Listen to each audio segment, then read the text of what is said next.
welcome back to another video. And I'm currently on my way to J2. I was really hoping we could tune, I've said this so many times, I was hoping we could tune the Mk2 today, but Jamil's leaving early, so there's just not enough time. We still haven't had this car on the dyno since we activated VVT, and Andrew and I did some road pulls. So I don't know if there's more in it on the pump, fuel and water method setup. I'd really like to do some tweaking just to see where it's at, but I don't think it's going to happen right now. So we'll go through to the workshop, see what's happening there, and then take it from there. So we are not tuning, but we are playing around with the way the car ends up. It was quite lazy before, so Andrew's just trying to tweak that throttle response.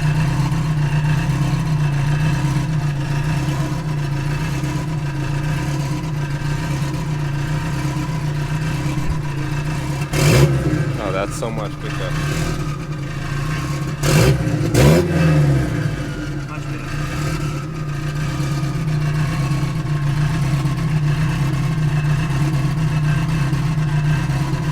So currently working on that idle. I know you guys have noticed that the car would like hunt, and Andrew's been trying to tweak. It's definitely much better, because it would just like fluctuate between like 900 and 1.1-ish, but it's much smoother now.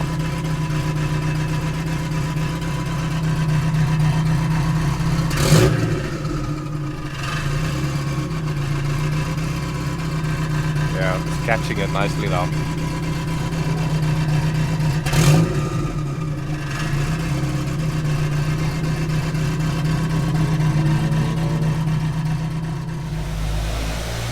Audi TT on the dyno. It's got the turbo I want in it. It's got a Gadget G25 660. So now I get to see what it spools like on a 1.8T.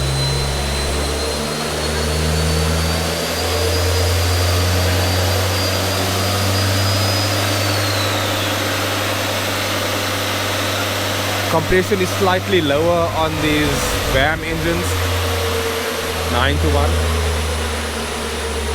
They're not quite the same as mine, which is 9.5. This is not going to be a full send power down or anything. Jamil just wants to get a baseline, because he's got a, I think, an e-boost controller on it, and it needs some tweaking. So just to see what the car spools like, if it's healthy, all of the above.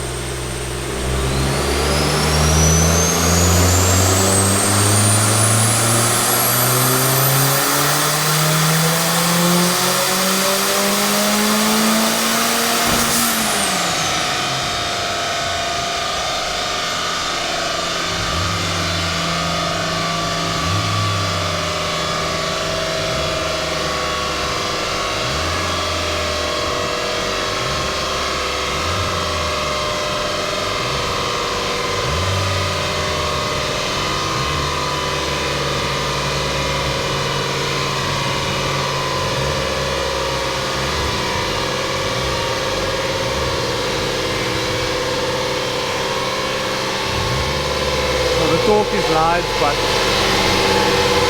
that's really strong.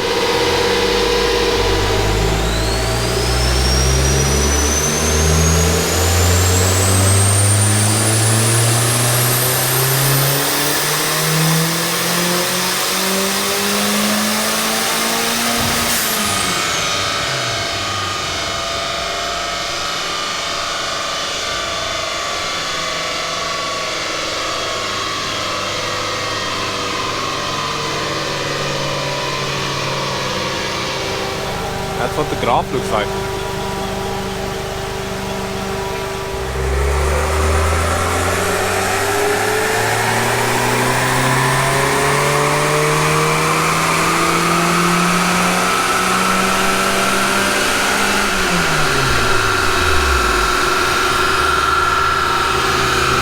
All the power.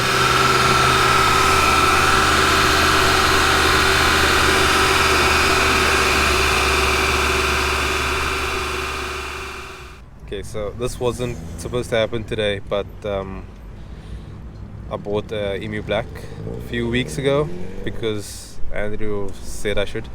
So here we are. I bought it from Lyle. he was selling it and was a good price, so I did it.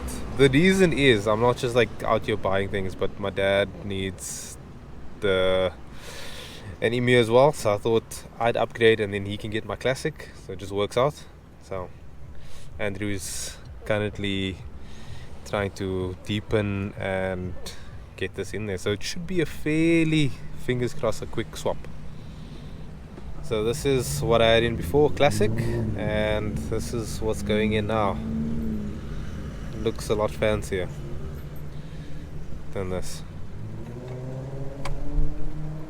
So Andrew's currently wiring up the EDL. This is the data logger. This is what I use to get data to my phone. That's when I have it up there. So this is the contraption that does it. It's got Bluetooth, so that's how I connect to it. This is the plug that it used for the Classic, but the black doesn't have input.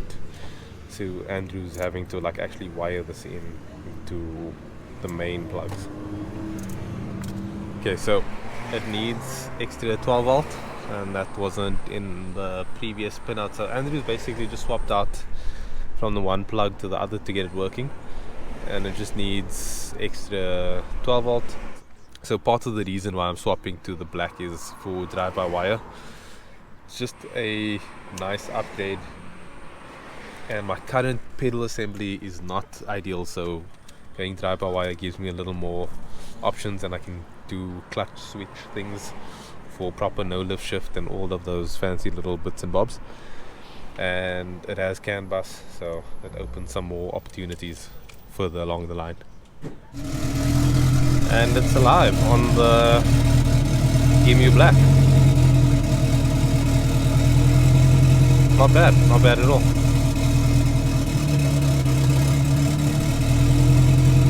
A weird issue.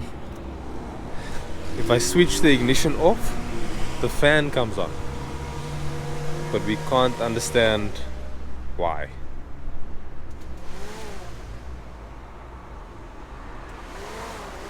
Okay, so they figured it out. Shamil saw that Andrew wired it to something that was getting 12 volts from the ignition instead of direct from the battery, so that's what caused the fan to do weird things. But anyway, that is now getting sorted.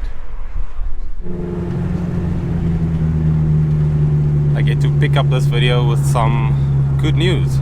So I'm on the way to J2 to get the car tuned. We're just going to do pump fuel, and yeah, just so we can give the map a once over. I know it's probably a few horse puppies that I can get. All the gains is welcome, so we'll see what the car does. I'm not expecting too much. I assume it's making like 230, 240 now, or maybe a little more. We won't get to see what it's making right now because Jamil's just going to go through the map, and then he'll only do power runs after he's happy with it. So I assume around 240-ish, if that. So Jamil and Andrew just looking over the car, and Jamil checked out the logs and he's like, why is the intake temps not going down? And then we realized that the water meth pump died. So this water meth kit I bought from someone on Marketplace, and it looked good, so I was like, yeah, it should be fine. The price was decent, but it ended up costing me quite a bit more because almost everything that I bought was bad. So I replaced the bottle just because the bottle was small. Then the nozzles was bad. I replaced the nozzles. Now the pump, I have to replace the pump. So top tip, you should probably not buy a second-hand water meth kit. Just buy a new kit. It's just the safer option. Don't mess around with something that's been used because you don't know the condition. When we got the pump, it was stuck, and the guys had to reverse it, and then it was working for a bit, but probably working for like a week or two, and then KO. So what we're going to do now is just tune the car on clean pump, and I'll order a new water meth pump and then just check it over again, but it should be fine. So we won't really tune for water meth, just for cooling. But yeah, it's a bummer. More money to be spent. So,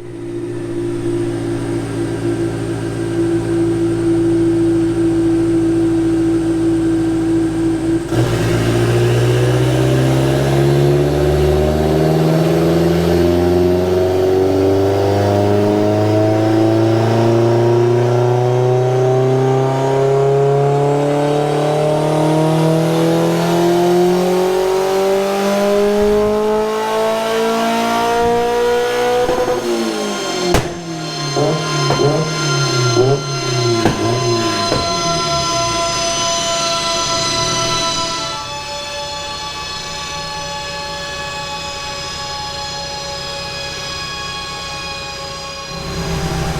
So that's 0.7 bar with VVT off, which is quite surprising.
That's with VVT on.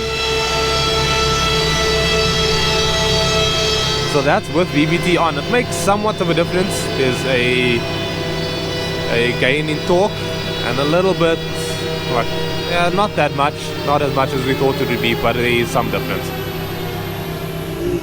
So it seems like the car's not going over gate pressure.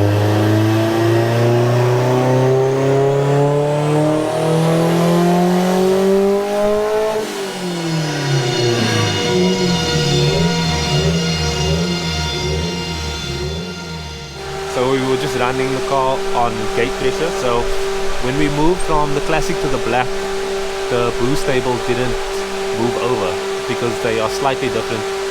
So that was, those power rounds was just on gate pressure, and they were like, why the hell is this thing not actually spooling up and making more power? But now we figured it out. Luckily, I've got my laptop here with all the maps from the Classic, so we can just copy and paste that over, hopefully. I'm really glad that I had this tuning session booked, because I would have raced the car on gate pressure, switching from low to high boost, but still having it on gate pressure. It would have been hilarious. I'd have wondered why the car's so bloody slow. And also, I'm not standing in the dyno room because the car is just way too loud with no exhaust on it.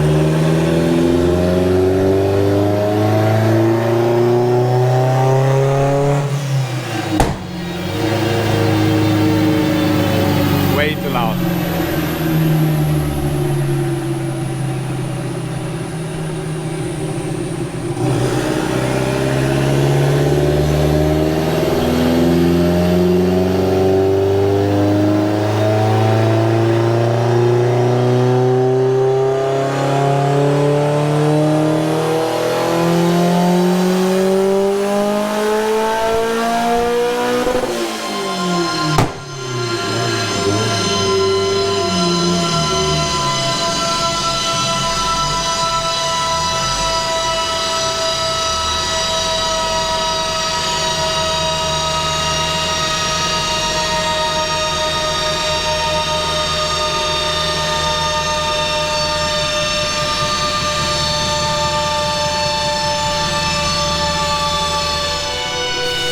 So that's at 1.4 bar. I don't know what's going on with this thing. It's making, this is on just pump fuel. It's never made that much power on pump. The last time it was tuned, it made 244, and I can't remember the newtons, but it was quite low. But it made 244 kilowatts, and that was at, I think, 1.4, 1.5 bar. So now it's, I don't know, it's just different.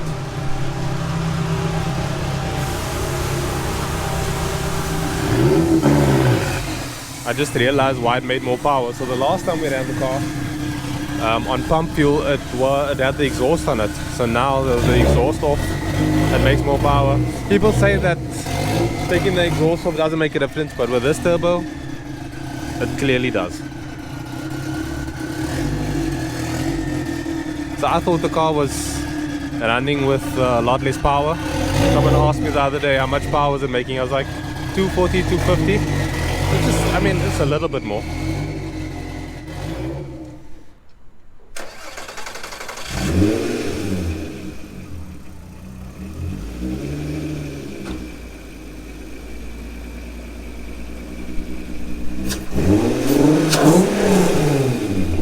Yep, that's beautiful.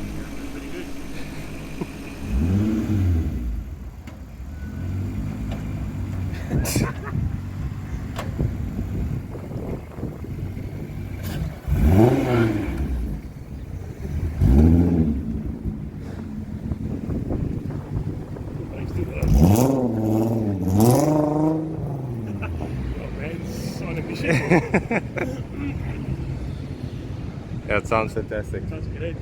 Yeah. You're so brave. That's never the first place, man.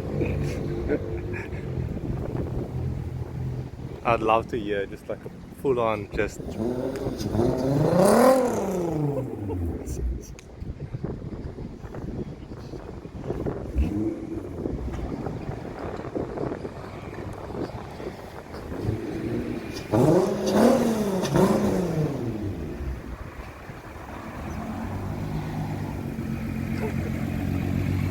struggling with the gears. Your box sucks ass, man. This thing's gonna be so much fun when it's done. Your box sucks ass, man.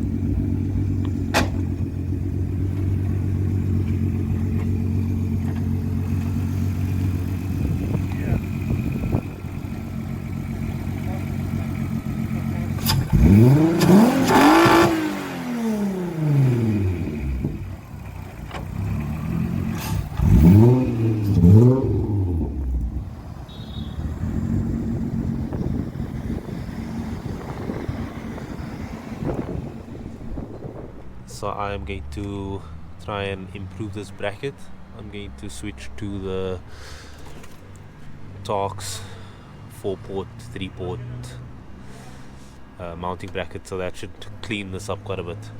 So I got the mounting bracket in place now. It's only on one mounting point, but that's sort of the amount of movement there will be, which is great. It looks much better than what I had before, which was this bracket and a cable tie. Can't forget about the drastic cable tie. But now, no cable ties, nice bracket. If you guys want to get one of these, hit up Kyle at K-Speed Solutions and he'll sort you out. I'm going to show you guys my new additions. So I've got wheel caps in the back. So we made them like too thick because under the, I probably won't be able to get this off now, but under there it's got like the dust cover, so I just wanted to cover that up. So it's a bit, that's 15mm, which is probably way too much, but there's a cover on there now. And then I've got my side sill covers on, and I've got a cap for the front wheels now. So the car is mostly complete as it stands. Most things are as it should be, so now it's just to keep picking at it. I think the next thing is paintless dent removal. That should make a massive difference. That should make the car look way better. There was a whole lot happening in this video, but it was a good one. I've got quite a lot to say, but I will leave that for the next video. Hopefully it's a robot racing video. Hope you guys enjoyed this video. Like and subscribe if you haven't already, and I'll catch you guys in the next one.